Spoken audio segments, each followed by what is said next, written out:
Everything is complicated, Anthony. Everything is complicated?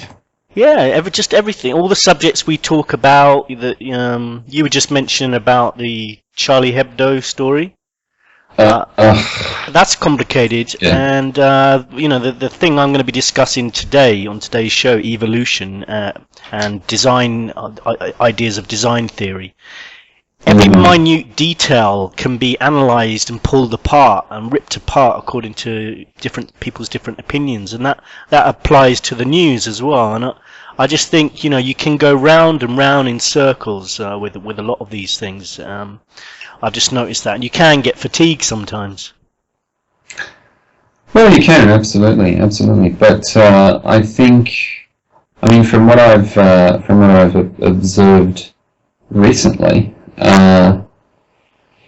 interestingly, these issues like Charlie Hebdo, you can have quite a logical and rational discussion with people about this. But some of the issues that I know that you've been talking about this week really have seemed to bring out the illogic in some of the people who have commented. Well, no. To be fair, I'm going to be fair. Most people were reasonably respectful. Just the odd few that there's. I'll show you. I couldn't find all the tweets because actually tracking back through Twitter conversations is actually also complicated. I think you have to sort of almost read backwards. You have to view conversations. It's like a network, like a spider network of conversations. But I was inundated when I tweeted my original message that we were going to have a chat about evolution versus design theory, and immediately ripped apart by using the word, evolution theory. I was ripped apart for using that word theory. Saying just a theory, and apparently in scientific terms, theory is much closer to fact. It's been tested. So basically, my original tweet, though, if I look back at it, I think, well, even if that's the case, nothing I said in that original tweet is incorrect. Then it doesn't. But there was people focusing on small, minute details. Other people talking about other aspects. It's a complicated subject. But I wanted to have a quick chat with you because. You're an atheist, correct? Yes. You don't believe in creation or the idea that the universe or the Earth has been designed by a creator, is that right? No, I don't believe in that.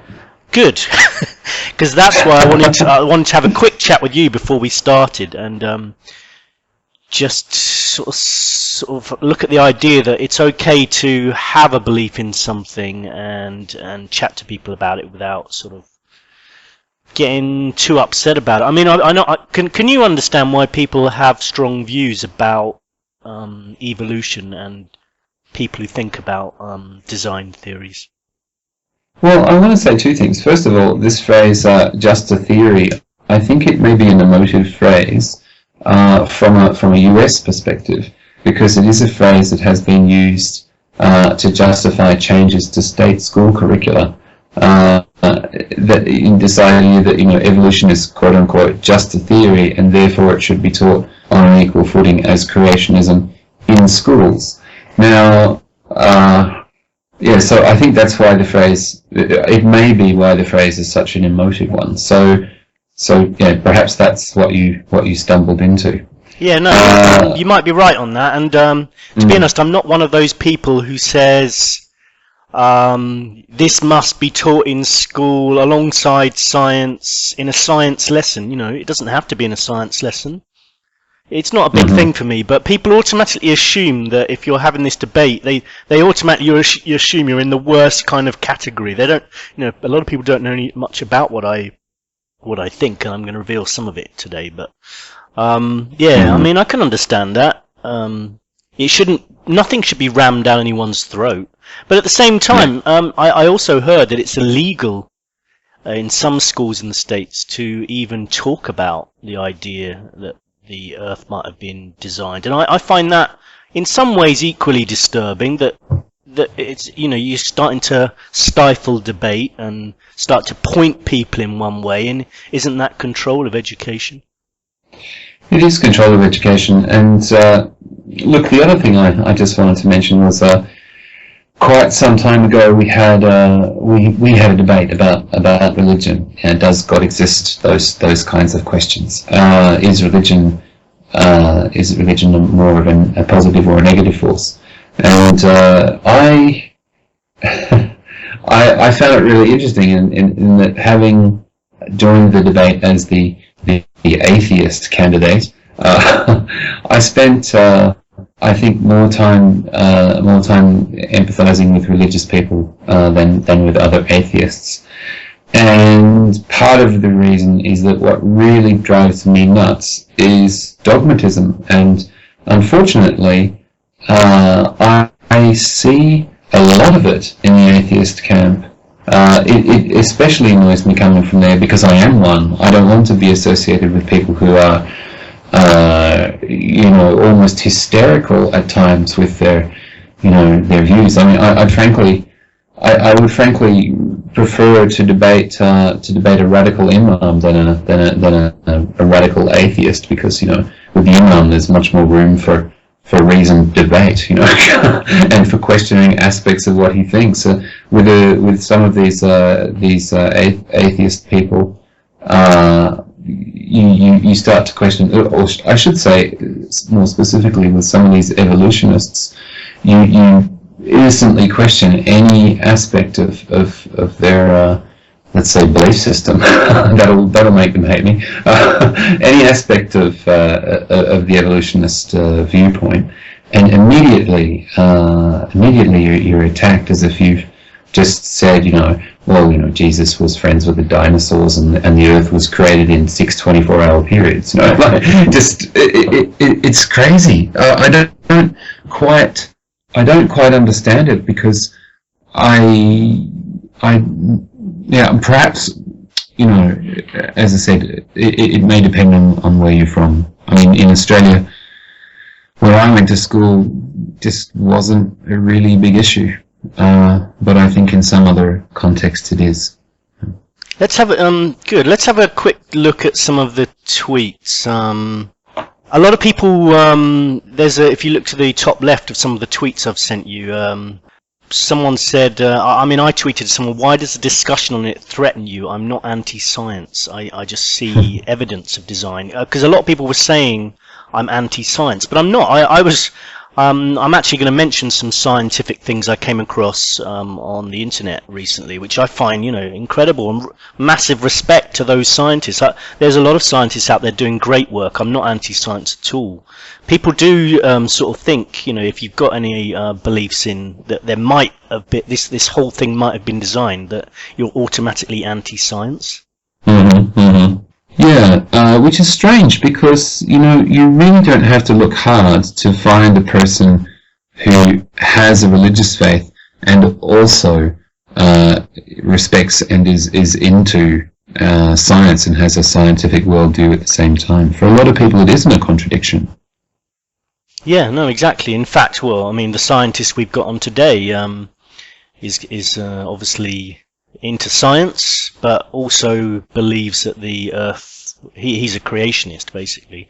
There's also a lot of categories people put you in. You're a creationist, and there was a lot of people taking issue with every single word I used. I find that some sort of diversion in having a conversation as well. If you're going to just keep focusing on certain word, if I said design, people were trying to put me in some category, or are you a creationist, or I just find sometimes, just people need to let these things go so that you can have a conversation about something rather than just keep focusing. Another thing I wanted to mention, I wondered what you thought about it, was people tweeting me saying, who is this guy? What did he study?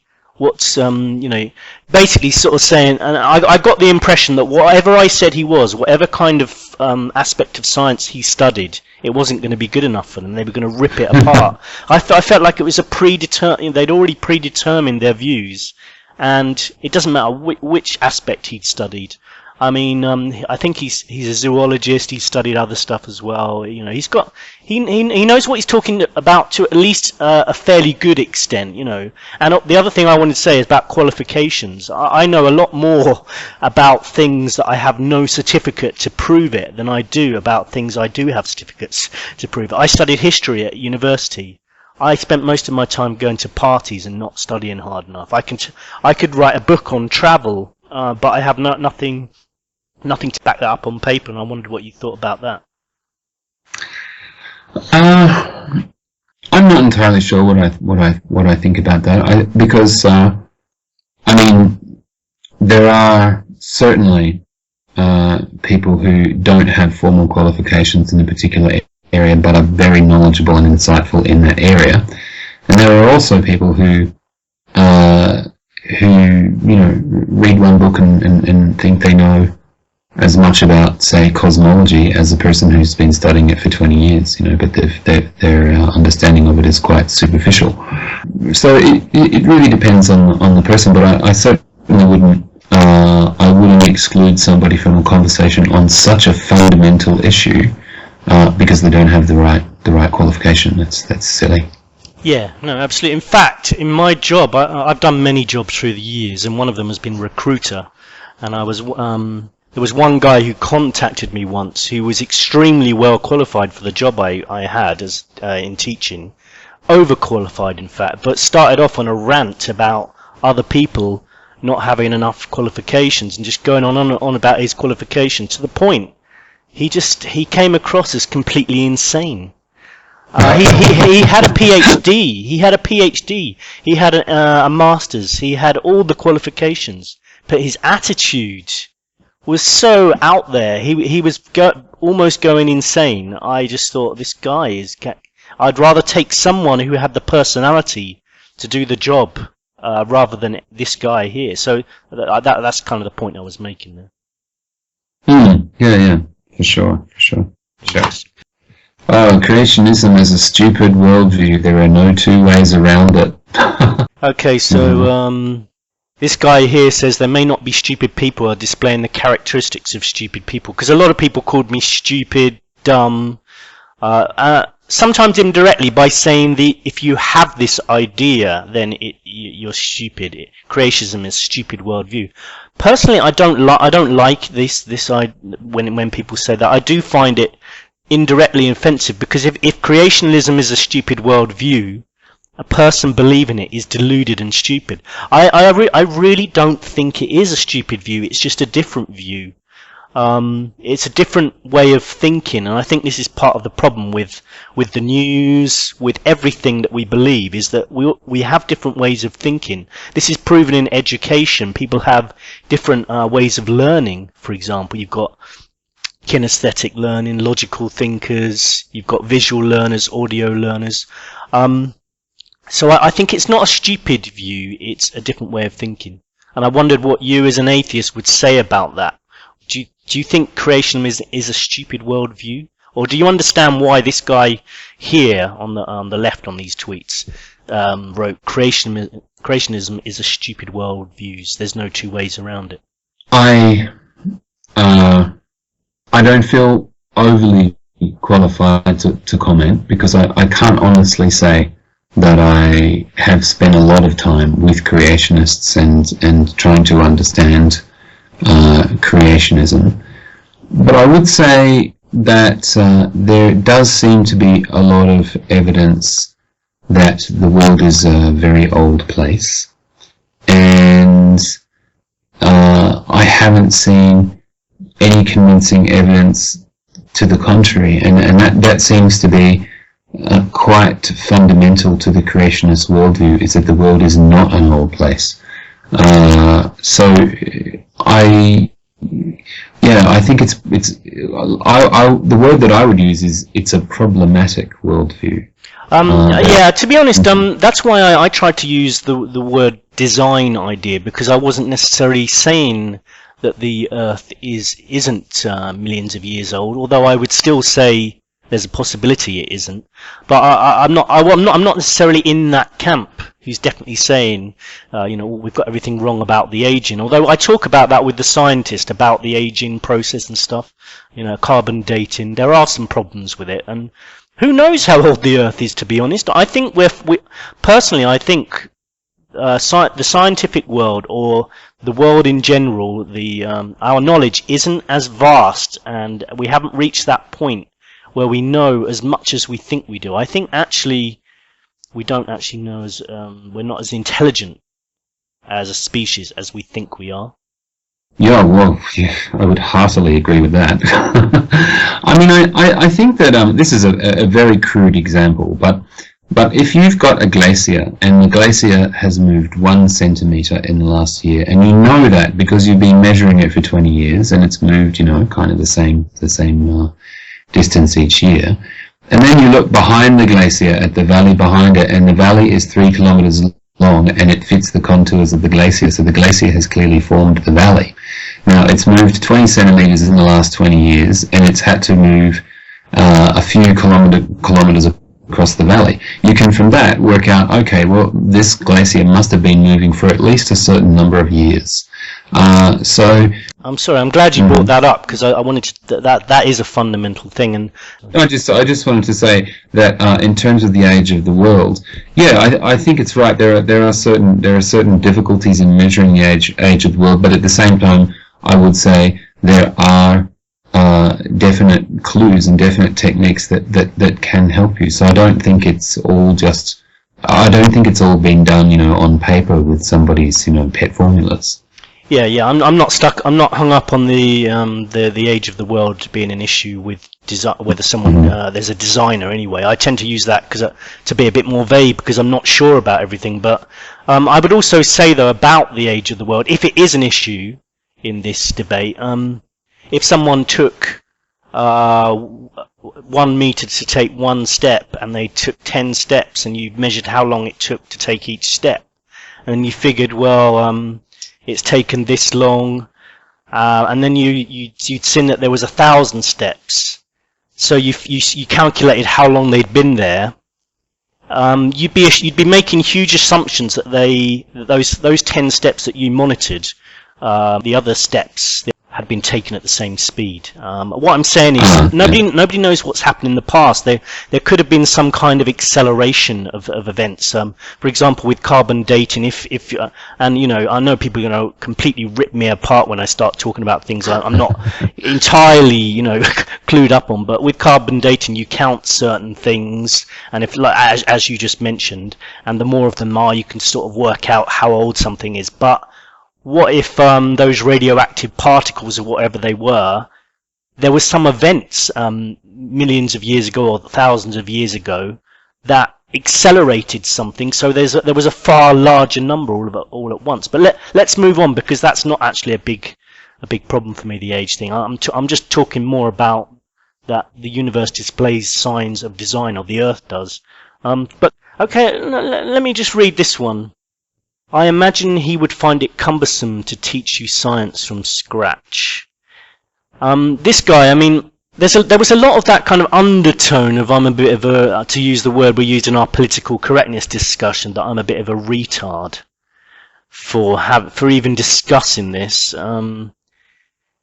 I just, phrases like monumentally stupid thing. I'll refer you to one later on. That, in fact, let's go to it now. If you click on the next picture I sent you.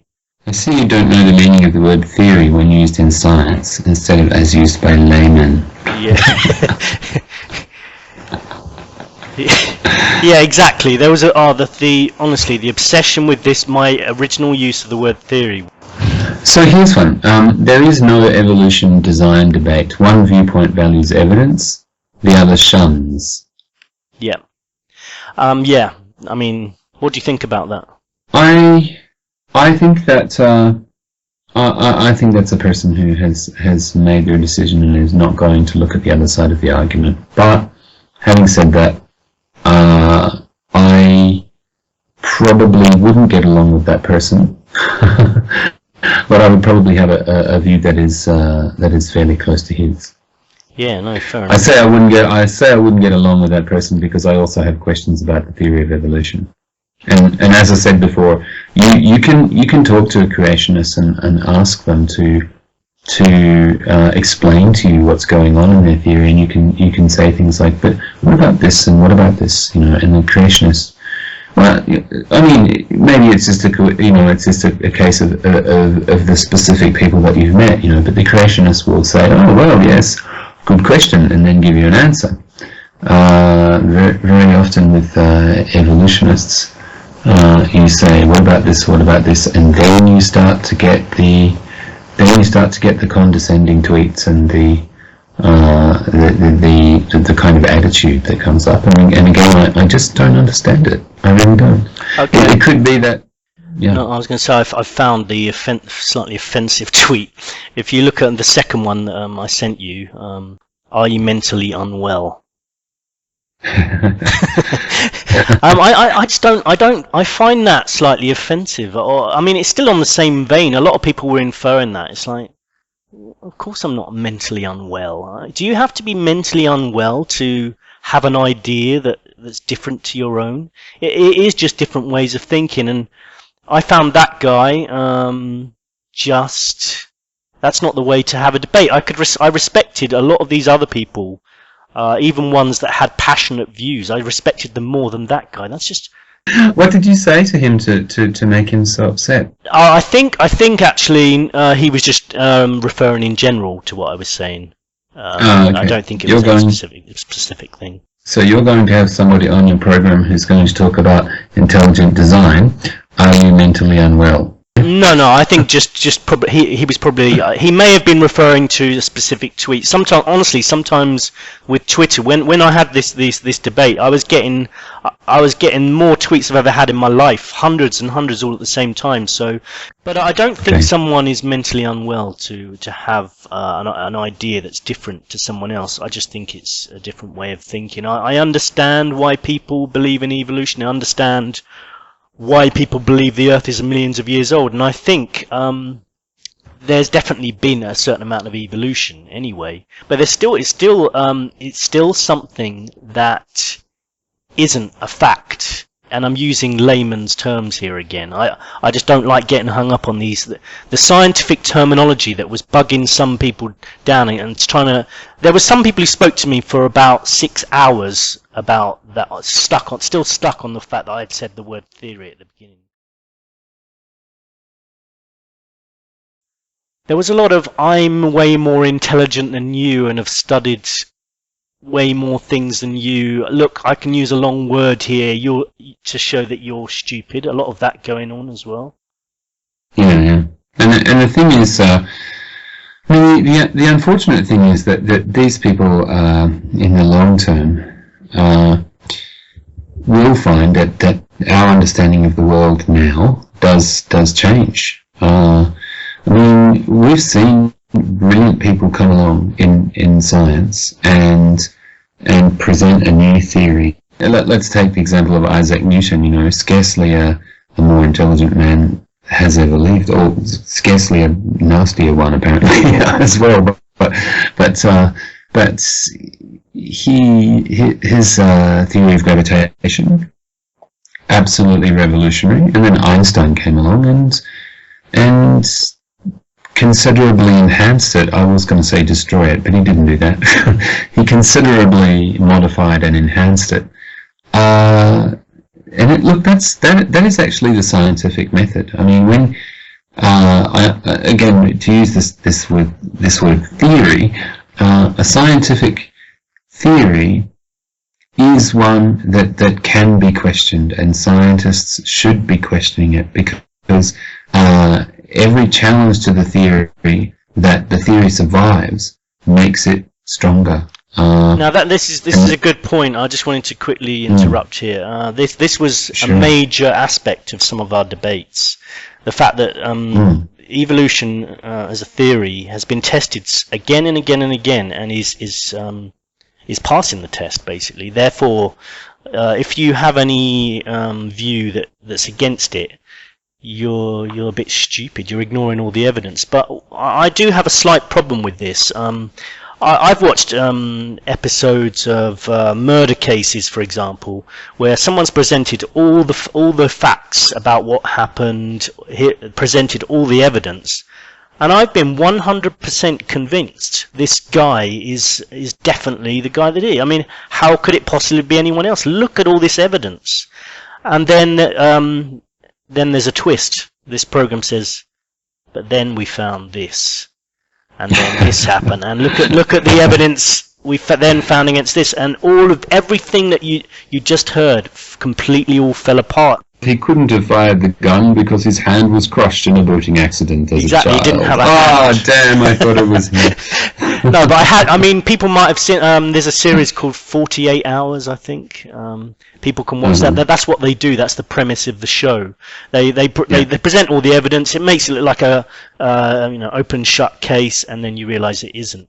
What the problem I have partly with evolution is that if you're having one idea and then I know I'm using the term idea there, sorry for some scientists, and you throw all the evidence at it and it just keeps sticking, and you're not doing that equally to other ideas. If you're not choosing 5 ideas and devoting at least an amount of time looking at those other ideas, then it's not objective, in my opinion. I mean, you could, if a scientist who's looking at evolution today stopped and focused everything on an idea of design, trying to scientifically prove it, and there has been cases of scientists doing this, who've then switched and said, fairly rare cases, but because people don't tend to do that, they don't tend to drop their beliefs in 1 second and try and consider another point of view. But it has happened. I think we all need to do that sometimes about everything. I mean, question our beliefs. Supporters of scientific theory will say that science does do that. That, as I said before, that the principle of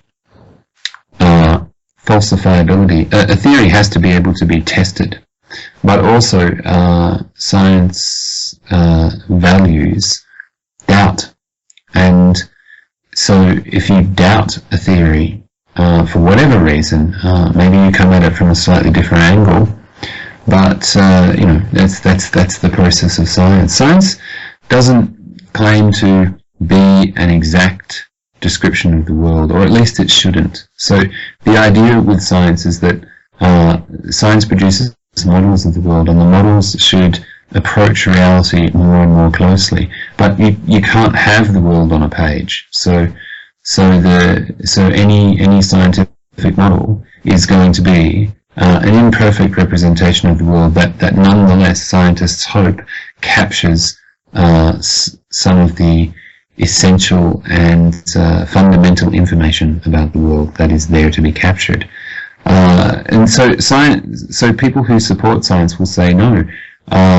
These theories are being tested and questioned from every possible angle.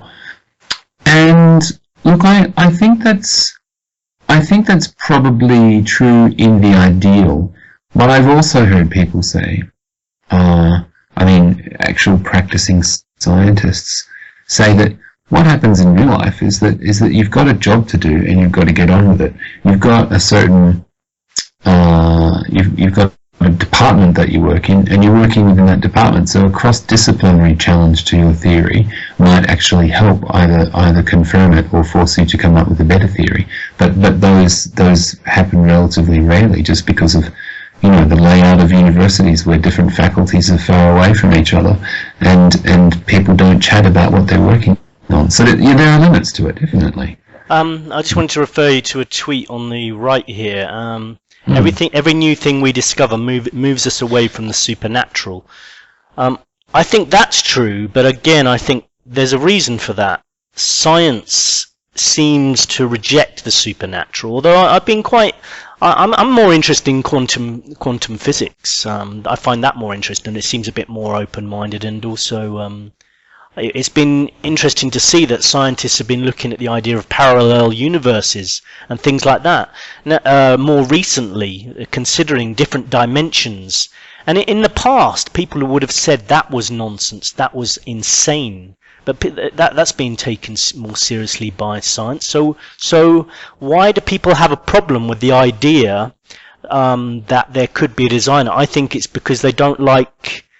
Yeah, I mean, maybe it is something that's difficult to test, an idea that's difficult to test, and they don't like the idea there could be a more intelligent being out there than a human being. I do feel there might be an element of that. Is that valid, or is that wrong, do you think? I'm not sure. I really can't get into the minds of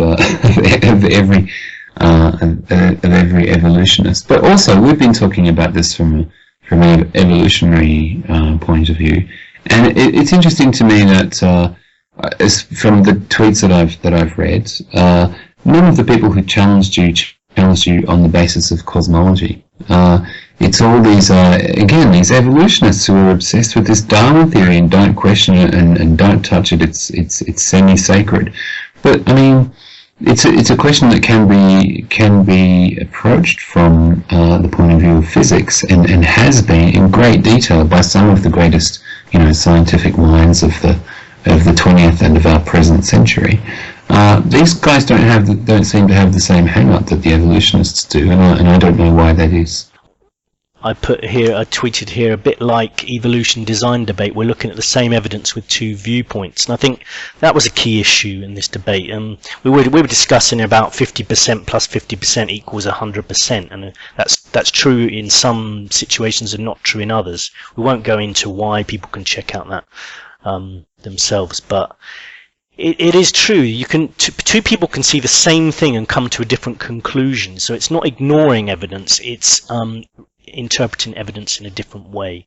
That's what I wanted to say about people who are saying that all the evidence is being ignored. But I do think people who believe in design and people who believe in evolution owe it to each other to go and spend a bit of time researching the other person's point of view. It might be interesting. I need to spend more time maybe looking at evolution and seeing whether my preconceptions of what it's about are true or untrue. I mean, for me, the idea that at one point the human race all descended from a fish species.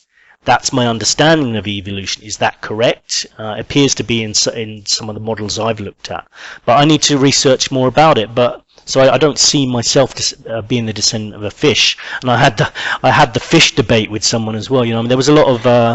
But I mean, also to take up what you said about evolving from a fish. This is another area where I don't understand this kind of fundamentalist Darwinism, because Darwin's conception was mainly that evolution happened in a quite gradual and measured way. Now, he was not a fundamentalist about that. He did admit of other possibilities, but he said it seemed to him that it was a gradual process, right? But if you think about some of the things that have happened during the course of evolution, the gradual shift doesn't make any sense. To give you one example, so one theory, some context, flight has evolved 14 times in the history of the world, according to paleontologists and biologists, 14 separate times. And how does it usually evolve? Well, and I just wanted to take you up on the thing about evolving from a fish, because the history of evolution is full of these kind of dramatic changes. It is quite dramatic, It's pretty damn dramatic. It is, and along the way, there have been other things that have happened. This is where I don't really understand this kind of fundamentalist Darwinism, because Darwin thought that evolution had been a very, very gradual process that took place by very measured steps. He was not dogmatic about this at all, but he said that based on his evidence, this is what he thought. But in certain cases, that just doesn't make sense, or doesn't appear to. Let's say, to give you one example, flight has evolved 14 times according to biologists and paleontologists, and the way it usually happens is you get a particular, say a small mammal or a lizard or something like this, and it has long front legs, and the legs just through successive generations get kind of longer and longer, and they get furrier and furrier, and eventually they're long and furry enough for the lizard to flap the legs, and the lizard just flies away. But I just don't find that, I'm sorry, I just don't find it very plausible, because there's no particular advantage to having slightly longer or slightly furrier legs in the many, many, many generations in between. So it certainly flies in the face of any ideas I have. Yeah, thank you. Thanks for that. So others have come along and proposed, like the theory of the sudden evolutionary leap. And in cases like this evolution of flight, that seems to make more sense. But that's not part of Darwin's theory. That's people critically analysing Darwin's theory and seeing where it might apply and where it might not. Now, so then we come back to these people who are just, don't touch evolution, just don't touch it. If you do, you're an idiot. That's not the approach that has yielded the best results. And I'm sure that Darwin himself. Let me read some of these tweets. That's not a matter of opinion any more than not understanding how your circulatory system functions is an opinion. If you believe evolution has not been proven, then you are simply not sufficiently educated. That you believe evolution has not been proven is illustrative of this faulty reasoning. It's not only your incorrect use of the word theory in this context, but also your lack of understanding. I have no problem accepting the fact you do not believe in a phenomena that you do not understand clearly. He spelt phenomena wrong. He's the only person. He's the only person who I actually slightly insulted. So if you're listening, I had to take him issue on the fact that he sent me a tweet saying I've no problem accepting the fact you do not believe in a phenomena you do not understand clearly. I had to tweet him back saying, well, at least I can spell phenomena, because if you're gonna call me stupid and question my education because of my ideas on how the world might have been created, I'm going to call you stupid back sometimes. I probably shouldn't have done it. I just couldn't resist it, basically. I mean, Fair enough. I had so many people calling me stupid that I snapped at that guy. But forgive me for that one. Look, I understand to a certain extent what he's saying in this way. I mean, evolution is not a matter of opinion in the sense that, you can't say about the theory of evolution, oh, it's nice, isn't it? You know what I mean? Like, either it is true or it isn't. You can't decide, oh, well, I don't really want it to be true. And well, you can say some of it's true. You can say that definitely there's been some evolving between species. Different types of cats, and I talk with my scientist. I talk about that as well. We talk about the different species of cats that have evolved through evolution. There's definitely been some of that going on. It's just there's a significant number of people on the planet who don't think that all life came from one specific source, or that life came from almost nothing in some ways. That perhaps there was someone that that designed everything, because it's not what I'm trying to say. It's not a crazy theory to think there's a designer, any more than it's a crazy theory to think that it all came from nothing, or that I might have descended from a fish. That could be considered crazy too. So I just think people need to drop the crazy aspect of it. Questioning people's education. I had an education. So what if I even didn't have an education? Are people who don't have enough money to go to get a good education to go to private schools? Are they stupid? Intelligence isn't about education and going to school. Intelligence is about questioning in some ways and thinking. I'm not saying I'm more intelligent than anyone else, but if, intelligence is about learning as well. It's about learning. So if you're stuck in a frame of mind that you will never deviate from, you're not actually progressing. You're not evolving, to use that term, Yeah, I agree. Do you understand evolution? Can you define what it is even? There was a lot of that going on, I've got no concept of this evolution, and to a certain extent, I don't. I don't understand how we could get from, things mutate. If a lizard's born that has that's developed wings, is that going to necessarily pass it down to the next generation? We're obviously talking over billions of years. You could look at that idea that something develops and then does pass it down. I don't understand it. I need to. So, if I can find an open-minded evolutionist that is prepared to have a conversation with me about it and not just laugh at me and think I'm stupid, come on the show. I talk to everyone on this show. I talk to atheists, people who are against all my ideas. I want to hear from people. So if there's an evolutionist listening who's prepared to have a friendly debate about it, then let me know. Send us voicemails, by the way. Any last points you wanted to make, Anthony? Well, I think that all theories are silly viewed from a certain point of view. The central claim of natural selection. You've got a herd of, let's say, gazelle, and because it's a funny word, gazelle. Yeah.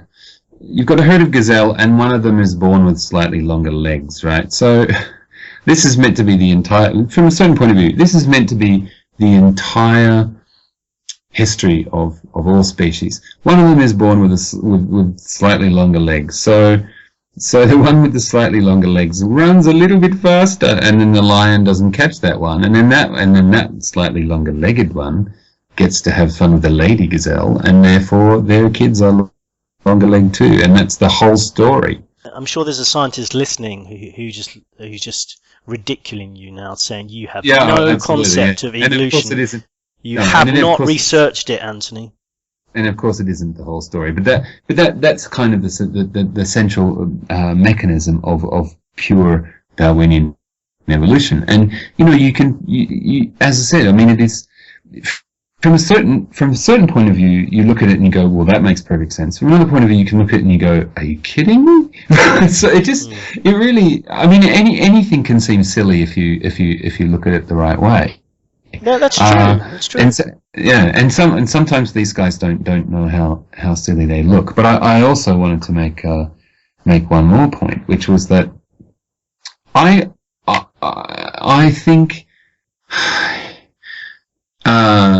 there's a certain freedom in having a voice for the first time, and now the voice of I suppose rationalism, atheism, evolution, whatever, the 20th century gave these people I suppose empowered these people, you could say, to put their theories forward without fear of ridicule by a religious society. But there has been a resurgence of religion, and it's had some negative effects on the ability of these people to freely put forward their point of view, and so they're fighting for that.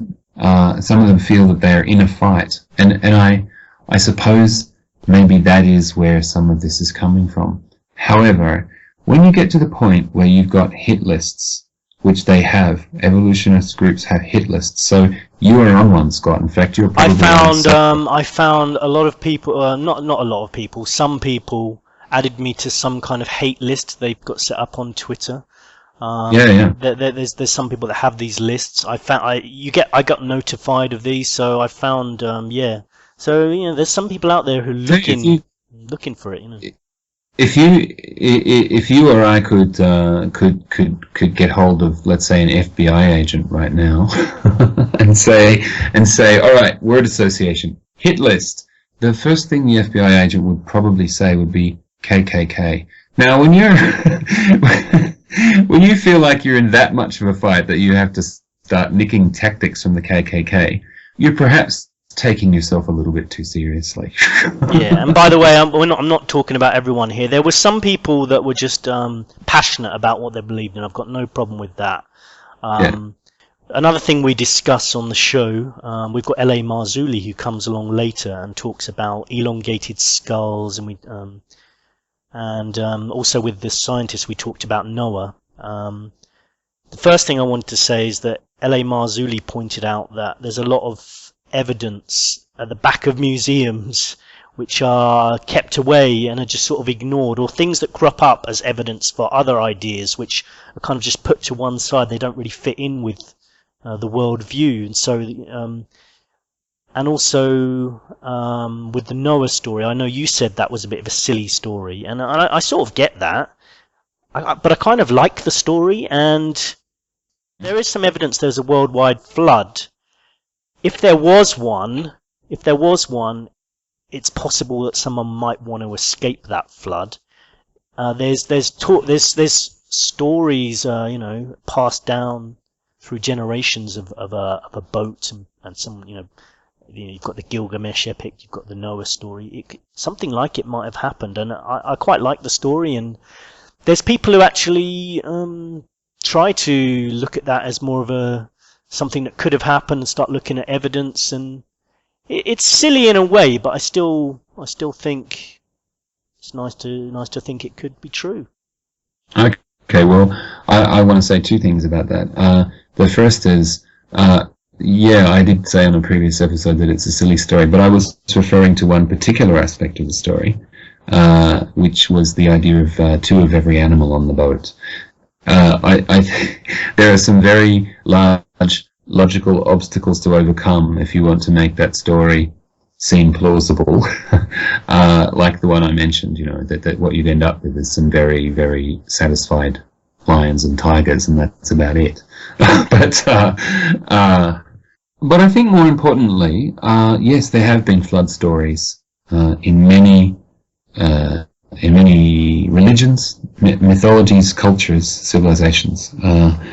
This is a story that keeps coming up. Now, you could say that the fact that it keeps coming up means that it probably happened. But I actually take a slightly different approach to that. I personally think the fact that it keeps coming up is that suggests that the central story, maybe not the bit about the two of each animal, but the central story resonates. You see this if you study mythology, is that if you study comparative mythology or comparative religion, is that there are very strong underlying themes in myth, in religion, and so on. I'm sure you've seen, Scott, like these comparisons between Jesus and Osiris. Yes, things like this, where he was born on the 25th of December, and his mother was a virgin, and so on and so on. Yeah. Okay, so similar thing. There's two ways to look at it. Well, actually there are three ways to look at it. It's happened more than once, therefore the later religion stole it from the earlier one. That's one way to look at it. The second way to look at it is it keeps coming up, so it must be true. But the third way to look at it is these themes keep coming up because they are important to us. So whether or not the story is historically true may not be the most important thing. And I want to say on that point, Western religion is the religion that came out of the Arabian Peninsula and surrounding areas. Now, three religions have come out of those areas, out of the Middle East: Judaism, Christianity, and Islam, and all of them place a heavy emphasis on historical chronology, on what happened and when, and who was the father of whom, and how old this person was when that person was born, and how many years after that city fell, this city rose. There's a lot of emphasis on historical chronology in those three particular religions. That is not a feature of religion as a whole. That's very specific to the Abrahamic religions. And I personally think that true belief doesn't necessarily have to be underpinned by historical truth. I think I guess you could say the spiritual truth, or the metaphorical, or perhaps psychological truth of an incident is far more important than finding or not finding a boat. Yeah. the symbolic significance to us, what it can teach us, what we can learn from it, and does it have an effect on our lives? You know, that's to me far more important than, you know, oh look, I've got a bit of, you know, this is the path where Jesus walked. You mentioned that you went to Jerusalem and you walked in the what is the name of the path? Via Dolorosa. The Via Dolorosa, which I think personally would be an amazing place to visit. I'm quite envious that you managed to go there. Jerusalem, I found really interesting. As soon as I mentioned the word Jerusalem and that I've been there, I'm a member of Mossad or something like that. Of course you are, but no, I mean, although I think those places would be amazing to visit. And if I was on Mount Ararat and saw a boat sticking out of it, I'd be pretty excited. But nonetheless, well, you know, I climbed that mountain looking for that boat, and the mountain is permanently covered in ice. So there is a bit of a mystery there, and I've always been interested in mysteries. Yeah. At the end of the day, though, I think the symbolic significance is the important thing to focus on, more so than getting hung up on the historical details. Was there a boat? Wasn't there a boat? When did it come? How big was it? Did it have animals? That's far less important than asking yourself, what is the lesson of the story? True, but it's still interesting. I mean, for example, if you're going to dismiss the idea of the Noah story being having some true aspects to it, about. I'm not dismissing it. No. I'm saying I don't mind. I'm saying what I'm saying is the idea, for example, that all the animals couldn't fit on the ark. It depends on what you're talking about, and we discussed this with the scientist who does believe that the Noah's Ark story could be true. I mean, the Bible, for example, is very specific about the size of that boat, so it's quite easy to make some calculations, and I think two different mathematicians will approach it in two different ways, and this is the problem with a lot of with disagreements. I think with it on everything, people approach things in different way. A mathematician who doesn't believe in the Noah story will automatically take all the animals we have now in the world, every single different minute little species, calculate that it's impossible to fit them all into that boat. Someone maybe with a more unbiased view would say you don't need, and my scientist talks about this, that you don't need to take every single species. You take the major species that all the other species could then evolve from. So some things from the cat family, rather than every single species of cat, and the mathematicians have worked out that actually they could all fit on the ark and still have room for all the food. So I've actually left a picture of some guy who's built a replica the same size of the dimensions in the Bible. But all I ask, Anthony, is that you listen to this episode along with other people and tell me what you think of the Noah story afterwards, whether you think the guy's insane or whether there could, at least what he's saying is technically correct. No, look, I'm really looking forward to it. I don't know. You focused on the fact that I kind of mocked the story, but I was just, as I said, making a bit of silly fun at the idea of all the animals on the boat. we all mock. I think you mentioned Eddie Izzard actually, sort of. Wasn't it? The lions and tigers would eat all the others, so you just have some very happy lions and tigers. I mean, that's great. I mean, he's a comedian, but of course you put. That's very simple. If you actually started thinking about this story, if you wanted to entertain it, and of course many people wouldn't. You just put the lions in cages, don't you?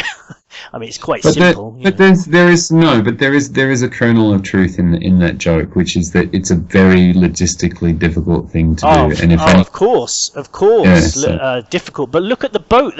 This guy in the Netherlands has built a copy of a Noah's Ark. It's the same dimensions anyway.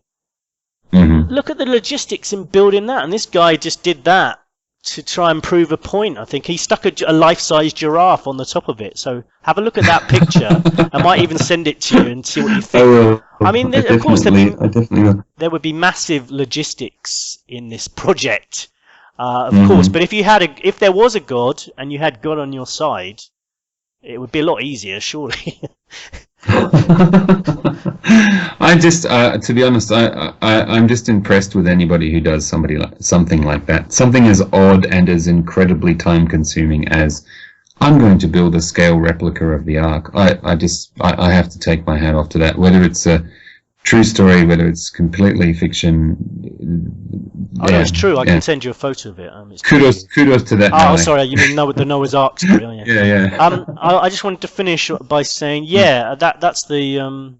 I equally admire the guy in Netherlands who built the boat, replica-sized boat. It's when you see it, it's huge, it's massive. I mean, how the guy had the resources or the logistical capabilities to do it, I don't know. I equally admire him, as I do some of the scientists I'm going to mention on this show as well, who've done some pretty crazy things that have changed the way everyone thinks about things. I admire those guys as well. So I'm not anti-science at all. I admire anyone, and we can all get along. We can have conversations, debate. We don't have to call each other stupid. We've just got different ways of thinking. Yep, I'll go along with that. Why not?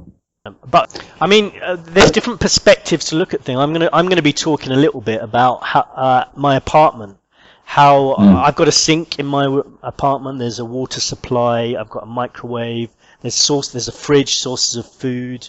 There's shelter from the rain. There's air conditioners and fans to control the temperature. And look at that as like an ecosystem. And the fact, and I know it's been made and designed. This whole apartment's been designed. And I see the world as a bit similar. I see the Earth as similar. That there's water supplies. There's forms of shelters, trees, there's source of food. I had a coconut the other day, just looking at a single coconut. There's a whole meal there, and it just looks like if I were to design a natural source of food, you can't get much better than a coconut. It's freaking amazing. You've got a drink and a dessert all in one there, and that would probably keep you going for 5 hours. I was actually just talking to my friend Johnny before, and I don't know how on earth this came up, but I was saying that I sometimes marvel at vegetables. I just look at them and I think, you are so unlikely. Like the fact that something is something evolved that is so good for me to eat. How did that happen? And I suggested that perhaps intelligent design people should stop marveling at the human eye, stop holding up human eyes, and start holding up potatoes.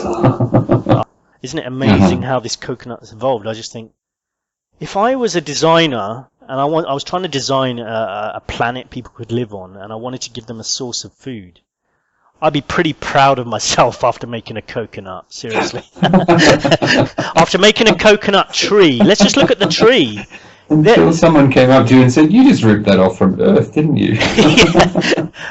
No, but a coconut tree, you've basically got an entire home there. You've got a tree that you can sit under because the leaves of the branches are excellent for shelter from the rain.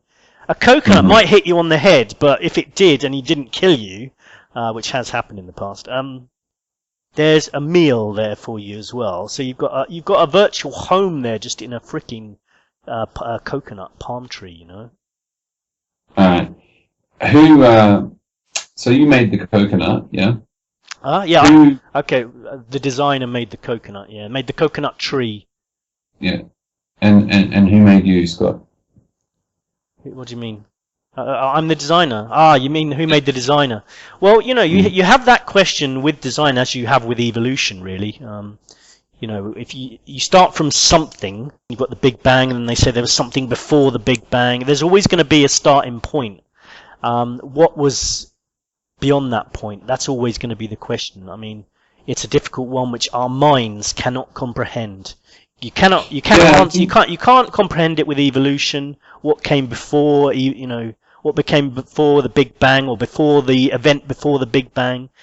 Only concerned with what happened on our planet, and according to evolution, so our planet's 4.5 billion years old, and the universe is 14 billion years old. So that then becomes a question for another branch of science. So they can kind of nicely avoid that, which is nice for them. But they can't avoid the question of where life comes from. However, there is a difference, because look, in design theories, I mean, I don't know. Tell me what you think. Do you think it's possible for a person who? Do you think it's possible for an organism simpler than a coconut to create a coconut? Something simpler than a coconut. Yes, I think so. Do you think so?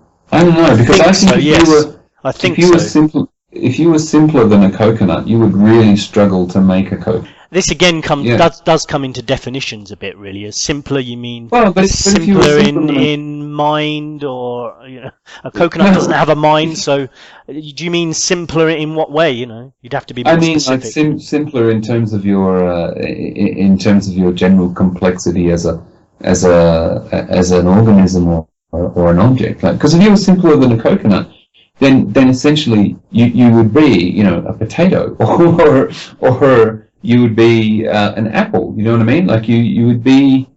No, actually, apple, bad example. What's your point, though? What's your point with this? My point is, it's very difficult for an apple to create a coconut, and therefore, yeah, I'm with you so far. and therefore, God has to be more complex than the universe that He creates, right? It definitely has to be incredibly has some incredible capabilities. Yeah, incredible capabilities.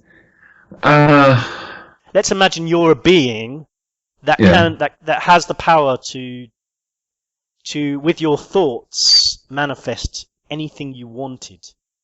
Yeah. And an intelligence alongside it to create complicated things. If God exists, He would have to be extremely intelligent and extremely capable of creating. Manifesting things with thoughts or words, which appears to be, if we look at the biblical account, appears to be what God is. Although there's one interesting thing I'd like to say about the Genesis account.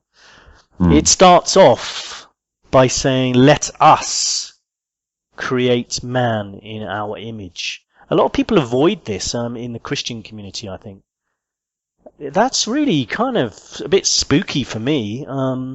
I think the whole sort of L.A. Marzulli talks about Nephilim and stuff like that. I think the Alien what's that TV series? The Ancient Aliens.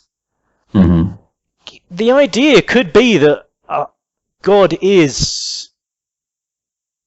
People talk about angels and demons and things, and you can call them different things. But it could be a kind of like alien species, a higher force, a higher intelligent power, and it appeared from the Genesis biblical account. God was not alone. He had some entities around him. Otherwise, why does it say, "Let us create man in our image"? Who's he talking to? That's all I'm saying. Yeah, no, I agree with you. And I know that there are problems with the translation of Genesis, or rather there have been disagreements about how it's being translated at different times. Oh yeah. I mean, well, there's all kinds of disagreements about the sources of all this stuff. Yeah, definitely. Yeah, and the shades of meaning that are lost in different versions and so on. But pardon me. But look, evolution doesn't. So evolution is different to Genesis in this way. You don't need a more complex thing to create a complex thing in evolution. Complexity can come from great simplicity, and that is one thing which really I think recommends the theory, is that it explains how smaller, simpler things can give rise to bigger, more complex things. There's a mechanism by which that can happen. Yeah, that's true. That's true. But only using the process which you mentioned yourself about a gazelle growing longer legs and then being smarter, and it doesn't quite add up. It doesn't quite add up for a lot of people, I don't think. So again, we go back to the fish aspect, that these simple things have evolved into things. It doesn't. The other thing that people kept saying is it's observable. Evolution is observable in any laboratory lab. It's no more observe. If they're going to say that you can't observe any design, I would argue strongly you could. In any human definition of the word observe design, you could, in the way that in the watchmaker way, at least you could argue, you can make that argument. You can observe design. You definitely can. In the way I said when I talked about my apartment, and you can look at that as planet Earth. You've got the moon. You've got the moon in the precise position it's supposed to be. You've got, and if you got rid of the moon, we'd have serious problems. The sun's in the exact position it should be. If you moved it much closer, we'd have severe problems. If you took away the molten core of the Earth, if you take away the sources of water, sources of food, everything, of course it's observable in a way of thinking. It's definitely observable. If you think in that way, if you think with my eyes, I can see these things. I know them to be real. This is an extremely complex situation. If you take away one aspect of it, it all falls apart. So you can argue against it and say, well, yeah, that all just happened because there could be millions of universes. But that's sort of the point. That's sort of the point, though. If so you're looking at it thinking, wow, it's so complex. Like this must have been set up. But for those who believe in evolutionary theory, they will tell you, and I think that I think it's worth listening. They'll tell you complexity doesn't imply intelligent design, because complexity can come from simplicity. Now that's a valid point. It's definitely a valid point, but so is the opposite. So this is the problem. This is what I'm saying is it's not bonkers to think something that you can see with your own eyes. Mm-hmm. I just don't understand why people think it's any more bonkers. They're both equally bonkers. They're at least equally bonkers theories. And I think for me to so they should be taught side by side as crazy theories. in schools everywhere in the United States. So we've got two crazy theories to talk about today. In some ways, yes. Why not?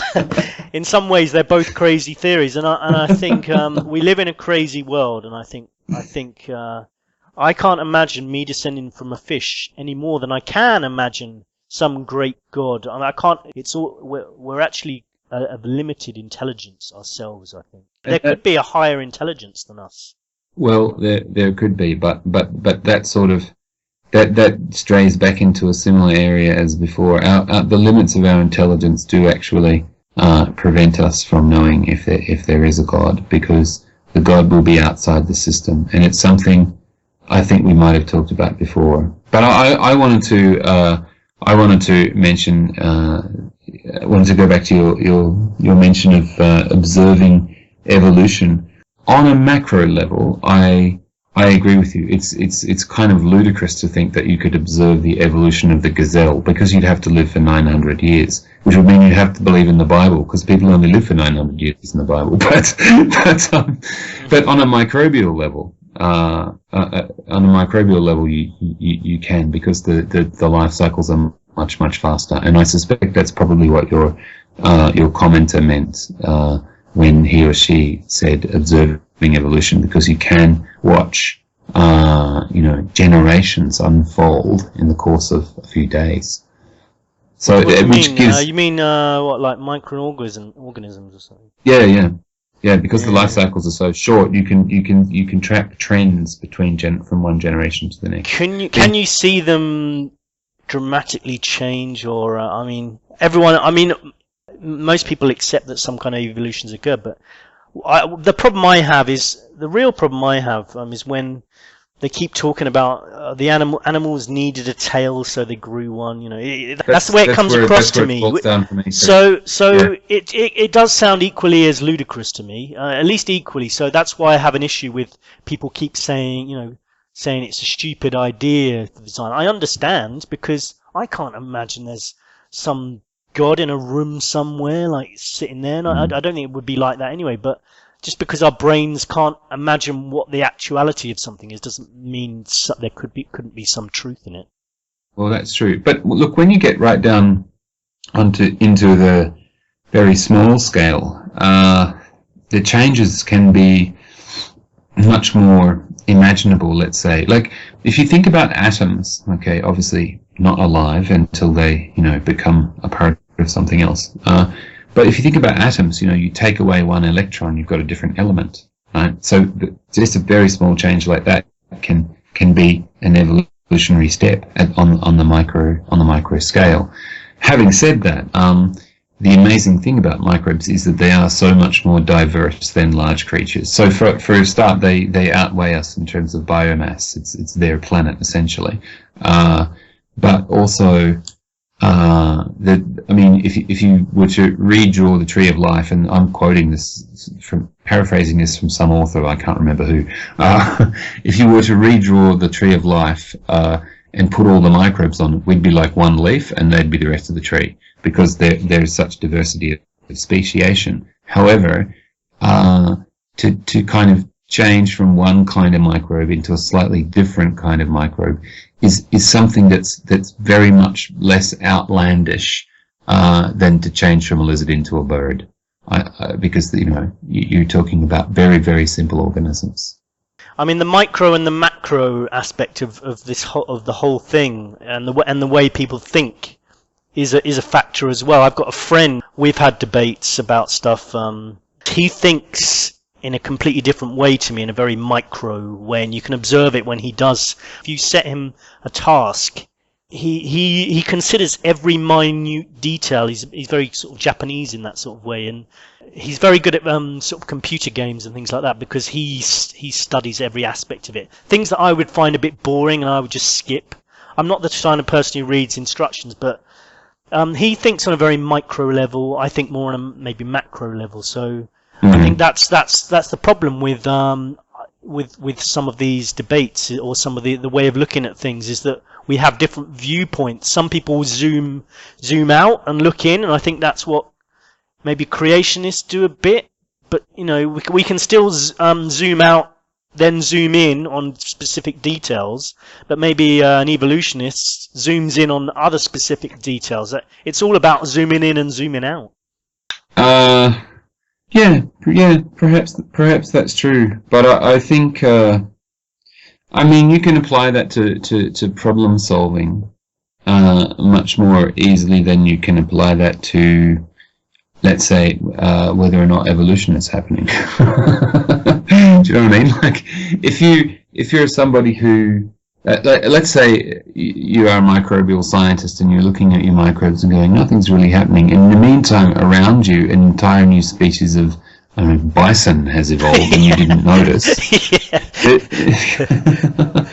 The fact that you didn't notice doesn't mean the bison didn't appear. Do you know what I mean? Yeah.